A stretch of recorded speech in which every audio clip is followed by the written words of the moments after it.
What do videos and songs, GIFs, memes, Google Slides, or even gestures have to do with language learning? Well, let's take a look at Pluriliteracies. This video is brought to you by the Plurilingual Lab and is funded by the Fonds de Recherche du Québec, Société, Culture.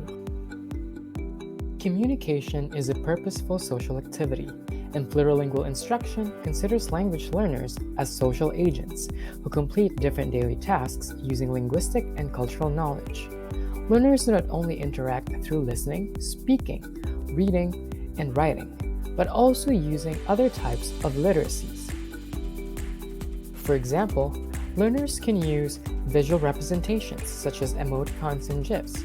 They can also use photographs, gestures, and other digital literacies including creating movies and blogs, creating songs, preparing PowerPoint presentations, and many others. In the classroom, one way to utilize learners' pluriliteracies is through activities such as the Plurilingual Identity Portrait, where students visually represent their plurilingual identity.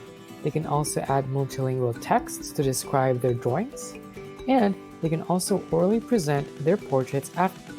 Similarly, translingual doodling allows students to associate newly learned word forms and meanings across the repertoire using visual representations. Students can also be asked to draw from their wide variety of semiotic resources to create memes on certain topics such as their plurilingual lives and their experiences with online learning. Utilizing learners' pluriliteracies in a plurilingual instruction allows both teachers and learners to be more creative when thinking about the ways that we use languages to communicate.